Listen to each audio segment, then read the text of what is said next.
Hello good morning बच्चों, welcome back in NR maths classes. बेटा मैं आज आपको इस वीडियो में DAV class 8 maths chapter number 6 compound interest इसके ब्रेन टीजर का question number second and third complete कराने जा रही हूँ।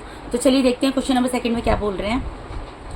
क्वेश्चन नंबर सेकंड बेटा यहाँ पर है प्रीति invested ₹50,000 at 8% per annum for 3 years and the interest is compounded annually। प्रीति को लड़की है जिसने कि बैंक में जाके 50,000 रुपीज जमा कर दिए हैं, ठीक है, और बैंक क्या कर रहा है, उसको 8% पर एनम के हिसाब से इंटरेस्ट दे रहा है, कंपाउंड इंटरेस्ट दे रहा है, और 3 ईयर्स के लिए उसने ये पैसा जमा किया है, ठीक है। आपको क्या निकालना है, इंटरेस्ट इज और इंटरेस्ट जो है कंपाउंडेड एनुअली है, मैंने आपको बता दिया है, कंपाउंड इंटरेस्ट दे रहा है बैंक, ठीक है। तो आपको क्या निकालना है, calculate the amount standing to her credit at the end of the second year, कि सेकेंड ईयर के एंड में उसके अकाउंट में कितना पैसा क्रेडिट हो जाएगा। और क्या निकालना है, the interest for the third year, और थर्ड ईयर में उसको कितना इंटरेस्ट मिलेगा, उसने जो पैसा जमा किया था ना थर्ड ईयर में, उसको कितना इंटरेस्ट मिलेगा। तो ये सब चीज़ें आपको निकालनी है। बेसिकली यहाँ पर पैसा तो 3 ईयर्स के लिए जमा किया है। क्वेश्चन को आप समझे, प्रीति को लड़की है, उसने वही बैंक में गई, उसने बैंक में जाके बोला मेरे पास ये 50,000 रुपीज़ है, आप मेरे 50,000 रुपीज़ को डिपॉजिट कर लो, मैं इन्वेस्ट करना चाहती हूँ, ठीक है, ठीक है। उसने पैसे दे दिए, अब उसने पैसा अपने बैंक को दिया तो बैंक उसको आगे यूटिलाइज करेगा, ठीक है, अपने किसी उसके लिए, तो बैंक उसको कुछ ना कुछ तो देगा ना उसके रिटर्न में। तो बैंक उसको बोलता है कि ठीक है, तुम अपने 50,000 रुपीज़ हमें दे रही हो, हम तुम्हें पर ईयर 8% के हिसाब से कंपाउंड इंटरेस्ट देंगे तुम्हारे इस 50,000 के ऊपर, ठीक है। और 3 ईयर्स के लिए उसने पैसा जमा किया है, लेकिन अब पैसा तो 3 ईयर्स के लिए जमा किया, लेकिन हमें सोल्व किसके लिए करना है बेटा, हमें ये बताना है कि 2 ईयर्स के एंड में उसके अकाउंट में, पहला तो ये बताना है कि जब 2 ईयर्स का एंड हो जाएगा तो उसके अकाउंट में टोटल कितने पैसे होंगे। जैसे कि मैंने आपको पहले भी क्वेश्चंस कराए थे, मैं आपको साथ के साथ जब हम यूनिटरी मेथड से करते थे आपको बताती थी ना कि आपने अगर पैसा किसी को दिया है तो आप ये हिसाब लगाओगे ना कि, या आपको किसी को देना है तो आप पर ईयर हिसाब लगाते थे ना कि कितना इंटरेस्ट अब मुझे देना पड़ेगा, अच्छा अब मुझे कितना अमाउंट देना पड़ेगा। फिर सेकंड ईयर में आप हिसाब लगाते थे, से थर्ड ईयर में कैलकुलेट करते थे। तो वही चीज़ आपको यहाँ करनी है, और उसके बाद आपको ये बताना है कि थर्ड ईयर में बैंक जो है उसको कितना इंटरेस्ट देगा, ठीक है। क्वेश्चन समझ आ गया, अब क्वेश्चन स्टार्ट करते हैं। ये क्वेश्चन यूनिटरी मेथड से सोल्व होगा क्योंकि उसने पैसा 3 ईयर्स के लिए जमा किया है, लेकिन हमें सेकंड ईयर के एंड में बताना है उसके अकाउंट में कितना पैसा हो गया और थर्ड ईयर में उसको कितना इंटरेस्ट मिलेगा। इसको यूनिटरी मेथड से करोगे तो ईजी रहेगा, ठीक है। तो हमें क्या क्या पता है, हमें प्रिंसिपल पता है, जो चीज़ें पता है पहले मैं वो लिख रही हूँ। प्रिंसिपल पता है ₹50,000, उसके बाद रेट ऑफ इंटरेस्ट पता है कितना है जी, 8% पर एनम। उसके बाद टाइम कितना दिया है, टाइम दिया है, लेकिन यहाँ पर टाइम ना ही लिखो क्योंकि टाइम का तो कोई यूज़ ही नहीं है यहाँ पर, ठीक है। यूनिटरी मेथड है, वैसे भी यूनिटरी मेथड में हम क्या करते हैं 1 ईयर लेते हैं हमेशा, ठीक है। और वैसे भी कैलकुलेट 3 ईयर्स के लिए नहीं करना, हमें सेकेंड और थर्ड ईयर के स्टार्टिंग तक के लिए करना है। अब देखिए, तो फॉर फर्स्ट ईयर पहले मैं इस क्वेश्चन को सोल्व करूंगी। अब प्रीति क्या कर रही है, प्रीति हिसाब लगा रही है कि फर्स्ट ईयर में उसको कितना सिंपल इंटरेस्ट मिलेगा। तो अभी तो देखो फर्स्ट ईयर के लिए प्रिंसिपल और रेट ऑफ इंटरेस्ट यही रहेगा, ठीक है। तो simple interest for the first year क्या होगा,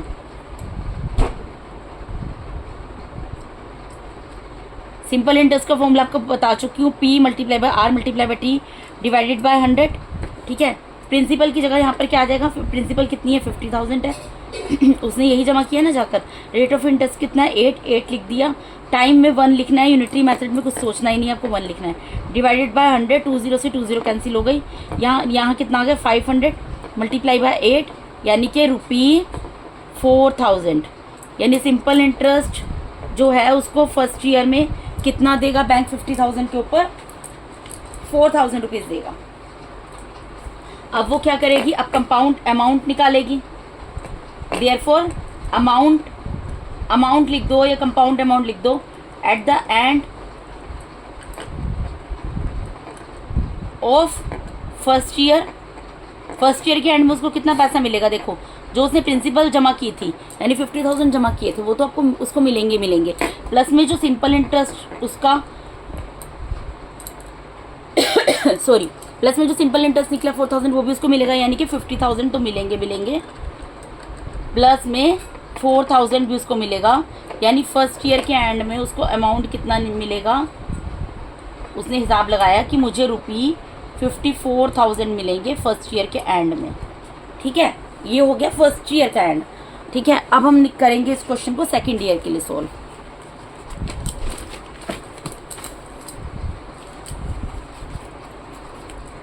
for second year,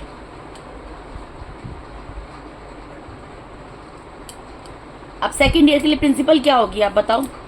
principal P लिख रही हूं मैं, जो प्रीवियस ईयर का अमाउंट है वो नेक्स्ट ईयर के लिए प्रिंसिपल बन जाएगी क्योंकि कंपाउंड इंटरेस्ट है। तो कितनी लिख ली थी 54,000। ठीक है, रेट ऑफ इंटरेस्ट क्या रहेगा 8% पर एनम था, वही रहेगा।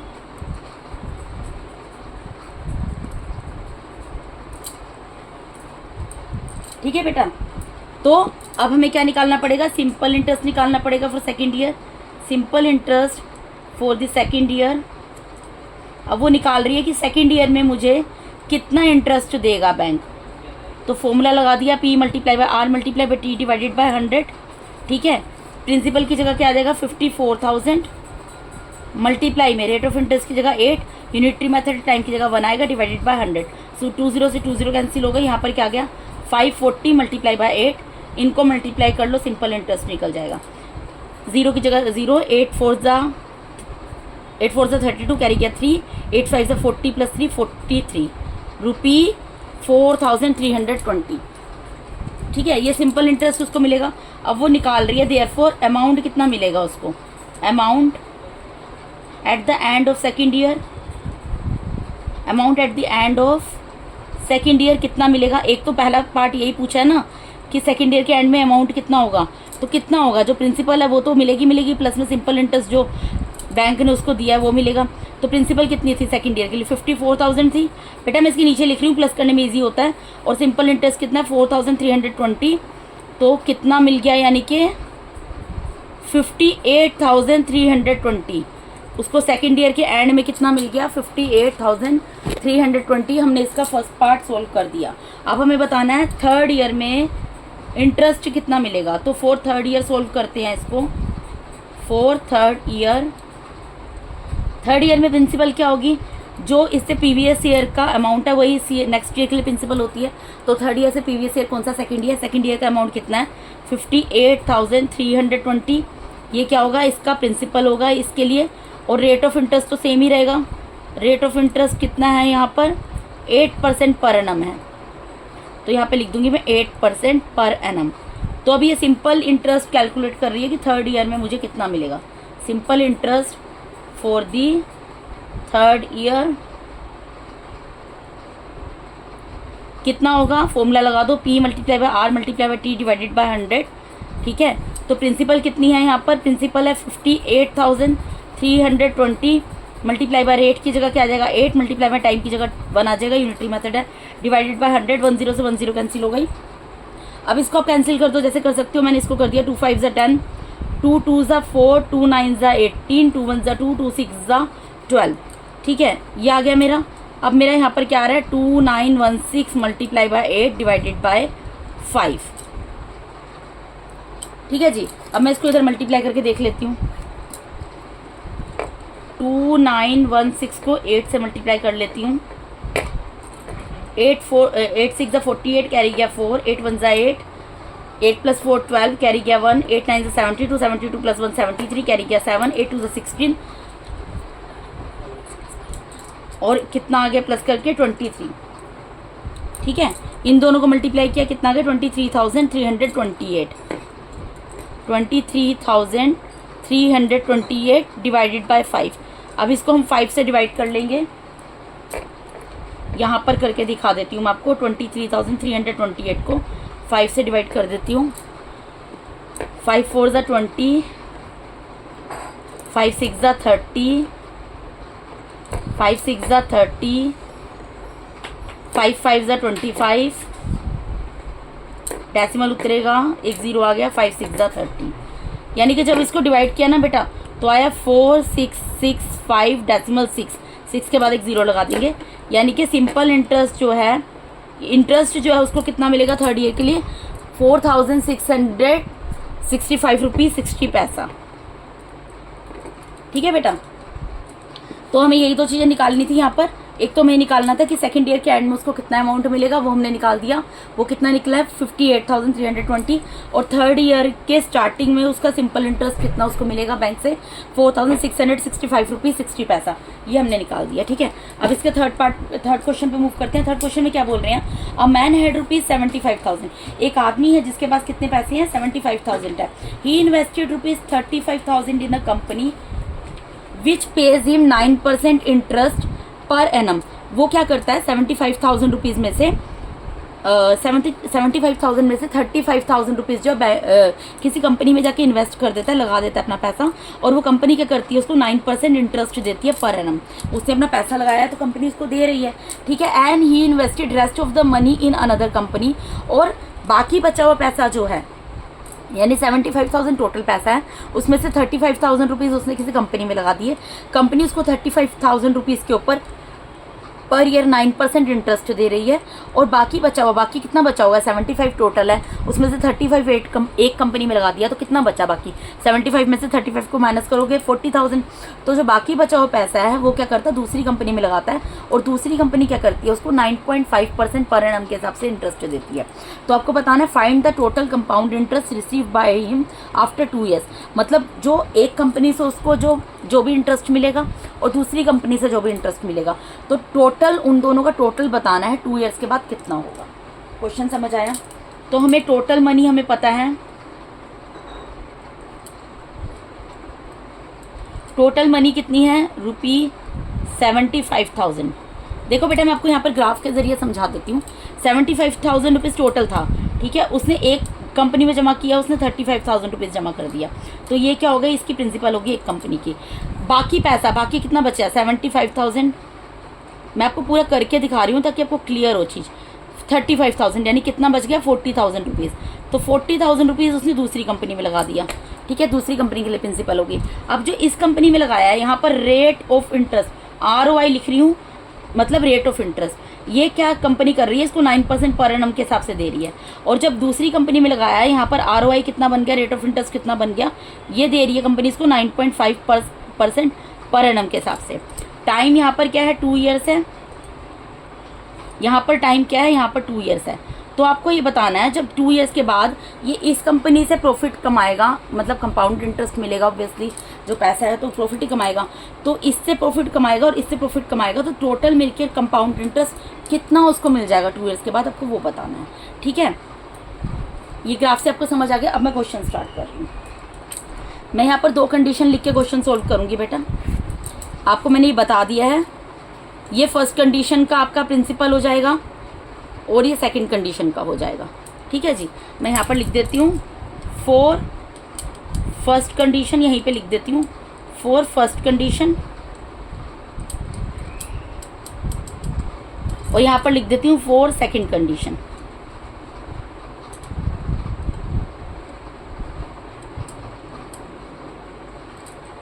ठीक है बेटा, अब हम इस क्वेश्चन को सोल्व करेंगे।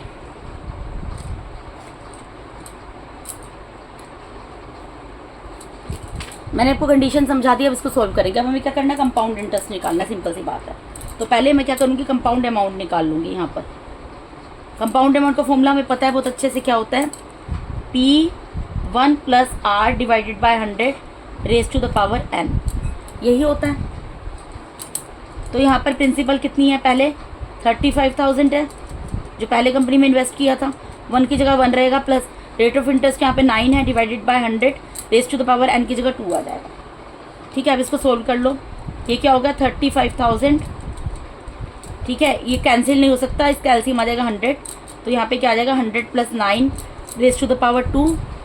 ठीक है जी, अब इन दोनों को 100 और 9 को प्लस करेंगे, यहाँ पर कितना आ जाएगा हमारा 109 divided by 2 raised to the power 2, यानी कि क्या मतलब है इसका 35,000 multiply by 109 divided by 2 multiply by 109 divided by 2। बेटा यहाँ पर 100 है,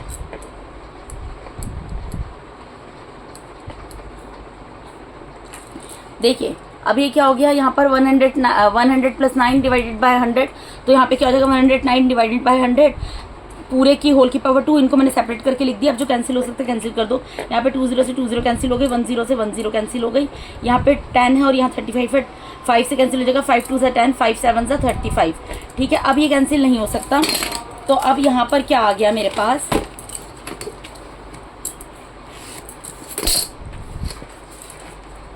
यहाँ पर आ गया मेरे पास 7 multiply by 109 multiply by 109 divided by 2।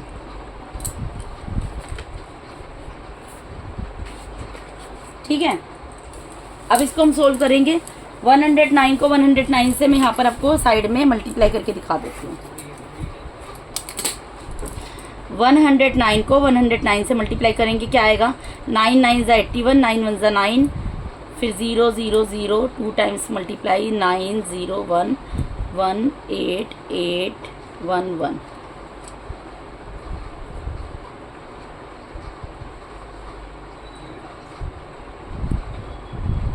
अभी आगे 11,881, इनको जब मल्टीप्लाई किया, अब इसको मुझे 7 से मल्टीप्लाई करना पड़ेगा। 7 से करती हूँ, 7 1 7, 7 8 56, कैरी गया 5, 7 8 56, 56 प्लस 5 61, कैरी गया 6, 7 1 7 प्लस 6 13, कैरी गया 1, 7 1 7 प्लस 1 8, यानी कितना आ गया, 83,167 डिवाइडेड बाय 2। अब इसको 2 से डिवाइड करोगे तो ये आ जाएगा, देखो ओरल भी कर सकते हो, 2 4 ज़ा 8, 2 1 ज़ा 2, 2 5 ज़ा 10, 2 8 ज़ा 16, 2 3 ज़ा 6, 2 डेसिमल, 2 5 ज़ा 10 और 1 0, यानी कि कितना आ जाएगा, यानी कि कंपाउंड अमाउंट कितना आ गया फर्स्ट कंडीशन में, ₹41,583 डेसिमल 50। हमें क्या निकालना है, हमें तो कंपाउंड इंटरेस्ट निकालना है, तो हम इसका कंपाउंड इंटरेस्ट में निकाल लेंगे। कंपाउंड इंटरेस्ट कितना होगा, अमाउंट माइनस प्रिंसिपल, तो अमाउंट कितना है, कितना निकला है, 41,583 डेसिमल 50, यही निकला है ना। इसमें से प्रिंसिपल माइनस करेंगे, प्रिंसिपल पहले कितनी थी, 35,000 थी, माइनस कर दो 5 में, यहाँ पे आ गया 3856 ₹6,583। ठीक है, ये निकल जाएगा compound interest for first condition. अब उसके बाद हम सेकंड कंडीशन को सोल्व करते हैं, इसका भी हमें निकालना पड़ेगा। यहाँ पर भी पहले हम क्या करेंगे, हमें प्रिंसिपल पता है, रेट ऑफ इंटरेस्ट पता है, टाइम पता है, हम कंपाउंड अमाउंट निकाल लेंगे। कंपाउंड अमाउंट का फॉर्मूला आपको पता है, P1 plus R divided by 100 raised to the power n। ठीक है, प्रिंसिपल यहाँ पर कितनी है, 40,000 है, 40,000 आ जाएगा। 1 प्लस रेट की जगह कितना आएगा, 9.5 डिवाइडेड बाय 100 और इस पूरे की पावर 2। अब यहाँ डेसिमल हटा दो तो 1 0 आ जाएगा नीचे। ठीक है, तो कितना हो गया, 40,000। ठीक है, और यहाँ पर क्या हो गया, 1 plus 95 divided by 100 multiply by 10 raised to the power 2। इसको कैंसिल कर दो 5 से, 5 1 ज़ा 5, 5 9 ज़ा 15, 5 2 ज़ा 10 और 1 0, यानी कि ये कितना आ गया, 40,000। ठीक है, ब्रैकेट में 1 प्लस 19 डिवाइडेड बाय 2, 20 को 10 से मल्टीप्लाई करोगे 200 आएगा और उस पूरे होल की पावर 2। ठीक है, अब इसको नेक्स्ट पेज में सोल्व करेंगे। यहाँ पर क्या बन गया, ये बन गया 40,000, ब्रैकेट में 1 प्लस 19 डिवाइडेड बाय 200 पूरे होल की पावर 2। अब इसको सोल्व कर लो। यहाँ पे क्या करना पड़ेगा, एलसीएम ले लेंगे। इसका एलसीएम क्या आ जाएगा, 200 आ जाएगा, यहाँ पर 200 आ गया, प्लस 19 आ गया और पूरे होल की पावर 2 आ गया, यानी क्या आ गया, 40,000। 200 में 19 को प्लस करोगे क्या आएगा, 219 डिवाइडेड बाय 200 पूरे होल की पावर 2, यानी कि इसको 2 टाइम्स है तो इसको सेपरेट करके लिख सकते हैं, पावर 2 है तो इसको क्या लिख सकते हैं, 219 divided by 200 multiply by 219 divided by 200। यहाँ पे 2 0 से 2 0 कैंसिल हो गए, 2 0 से 2 0 कैंसिल हो गए, 2 1 ज़ा 2, 2 2 ज़ा 4 और 2 1 ज़ा 2, 2 1 ज़ा 2, तो यहाँ पर क्या रह गया, 219 मल्टीप्लाई बाय 219। अब इसको मल्टीप्लाई करके देख लेते हैं। 219 को 219 से यहाँ पे मल्टीप्लाई कर देती हूँ, तो ये कैसे होगा, 9 9 ज़ा 81, कैरी गया 8, 9 1 ज़ा 9 प्लस 8 17, कैरी गया 1, 9 2 ज़ा 18 प्लस 1 19।